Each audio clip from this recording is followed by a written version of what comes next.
Another day, another mini vlog, another kainan for today's video. So for today's video ay biglaan nga kaming napaisip na pumunta sa kainan ni Diwata. Oo mga bi, at alam kong kilala nyo si Diwata. At sa mga hindi naman nakakakilala po kay Diwata, ay si Diwata nga po pala yung nagtitrending na Diwata Pares Overload. At sa pagkakakilala ko rin kay Diwata, ay si Diwata ay napakarami rin pinagdaanan, kaya naman ang daming humahanga sa kanya. At isang dahilan na nga kung bakit kami ay biglaang napapunta ay dahil dito kay kuya na tinawagan ng kanyang pamilya at naisipang pumunta kay Diwata. Dahil ang totoo niyan ay papunta talaga kami ng asawa ko sa Mall of Asia. Pero nga dahil isang dakilang ingkitera ako ay gumaya na rin ako at sinabi kong doon na lang tayo pumunta. At nang makarating nga kami ay eto ang pila sa labas. Inaakala ko nga nakukuuntiyaan pero nung pumasok kami sa loob ay abaw, gulping haba pa pala ng iikutin mo. At take note, pagkapila namin ay talaga namang sunod-sunod na ang pumila nung mga oras na yan. Talaga namang totoo ang chismis. Talaga namang pinipilahan ang ganda ni Diwata. Huy, sana all. Sa sobrang haba nga ng pila na yan ay mapapaisip ka kung tutuloy ka ba o hindi. Pero ang kagandahan nga niyan, kahit sobrang haba ng pila ay mabilis ka ring makakakuha. Maliban na nga laang dun sa isa pang pinipilahan kay Diwata, ang Diwata Chicken. Bukod nga kasi sa madami ng pumipila ay matagal pa ring lutuin ang chicken niya. Hindi nga gaya ng pares ay talagang madali laang iserve. Kita nyo naman kung gaano kalutong itong tinatagtad ni talaga namang nakakatakang pagkakita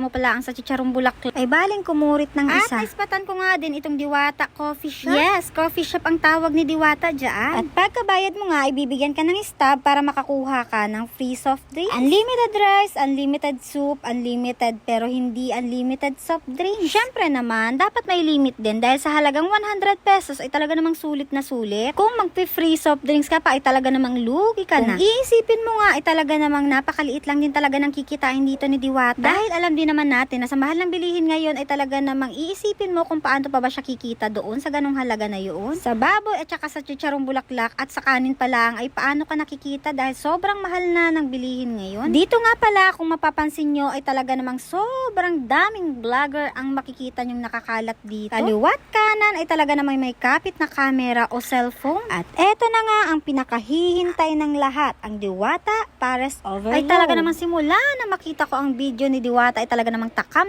na ako dito sa kanyang tindang ito. At dahil nga sa napuntahan naming table ay wala itong pang seasoning na ito, kaya naman naghanap pa si Sir Ken kung saan may available. At kung pupunta nga po pala kayo dito ay kailangan ay mahaba-haba din ang pasensya at kailangan ay hindi rin kayo maselan. Dahil kung may nag-e-expect kayo na may mag-a-assist sa inyo o ng kung ano-anong mauutusan nyo ay hindi po dito. Pero pwede naman po natin siguro silang tawagin o magpa-assist. Pero sa dami ng tao na ito ay talaga namang self-service talaga dito. Kaya siguro dun sa ibang mga nakikita kong video, madami silang comment na kesyo hindi daw maganda dito, hindi masarap, ganyan-ganyan, charere. Ang masasabi ko lang ay nothing's perfect. Pero sa ganitong daming tao ay talagang napakahirap i-handle. Lalo na't bago pala ang si Diwata sa ganitong larangan. Pero sa masasabi ko ay para sa akin ay okay na okay naman ako dito sa ganito. Pero kung ikaw ay maarte, mainipin at hindi mo kayang kumain sa masikip at sobrang daming tao ay hindi ka nababagay dito, sinasabi ko na sa'yo. Eto nga palang chicken na ito ay nakivideo lang kami sa aming katabi. Dahil nga hindi nga kami nakapila sa chicken at sobrang haba nga ng pila. And the long wait is over. Chararat, ano daw yun? At nilagyan ko na nga ng mga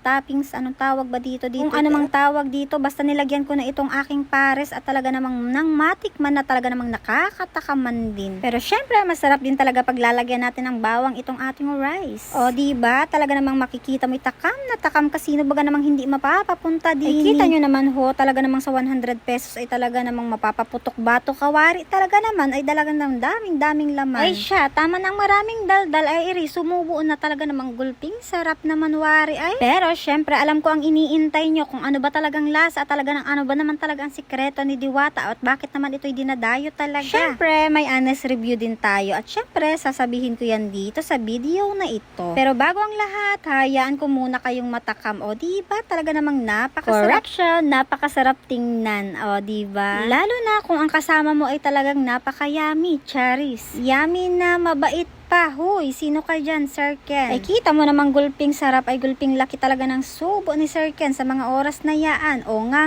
Pero ang honest review para sa akin, syempre para sa akin dahil iba-iba naman tayo ng panglasa. Para sa akin ay wala namang magic or what. Basta ang masasabi ko ay talaga namang sulit ang 100 pesos mo dito. Hindi natin kailangang manira ng kapwa, pero kung ikaw ay hindi naman maselan ay talaga namang sulit naman ang makakain mo dito. Dahil kung makikita nyo sa laman palaang ng kanilang pares ay napakadami. Kung sa lasa ang tatanungin nyo nating special pero talaga namang sulit. Kung anong lasa ng pares ng iba ay ganun din ang lasa ng pares ni Diwata. Magkakatalo nga lang siguro sa nilalagay nilang lamang loob or sa kanilang mga patoppings. Syempre dahil isang Pinoy ako, isang Pinoy ikaw, kaya naman pag ganitong may trending ay ganun talaga tayo. Sugod kung sugod. May pera o wala basta makasabay sa trending ay okay lamang. Diga, Pinoy ako, Pinoy ikaw, ganun tayo. Oh, wag mong sabihin hindi ikaw ganun ha, wag ganun. Ang tipong pag, huy, trending yun, tara, bili tayo nun, tara, gusto ko nun, ganyan. Pinoy ako, Pinoy ikaw, Pinoy tayo, Charis. At dahil nga Pinoy ako, Pinoy ikaw, pag may umaangat ay hindi ka pwedeng magpapatalo. At yung tipong pag hindi mo kayang maabot ay talaga namang sisiraan mo ng bonggang-bongga. Ganyan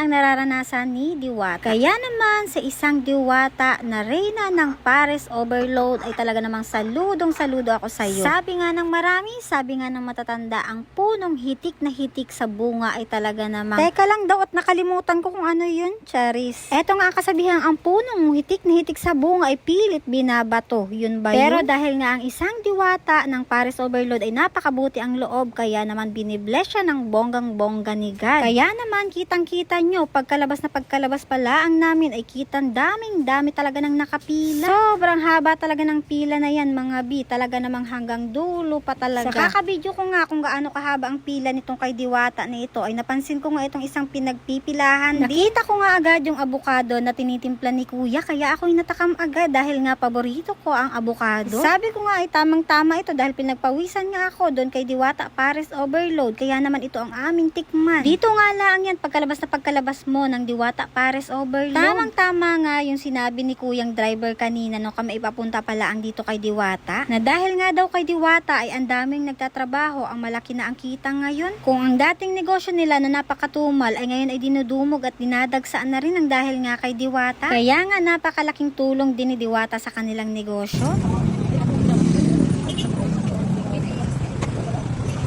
O diga, sulit na sulit. Sobrang daming gatas at talaga namang napakalasa niya. Samahan mo pa ng subong may pagmamahal, Charis. Anong kasweet naman ng dalawang yun? Ay, yun lang for today's video. Salamat sa inyong panonood. Kami papasyal pa. Tara, samahan nyo kami. See you next vlog. Pag sinipag. Mwah.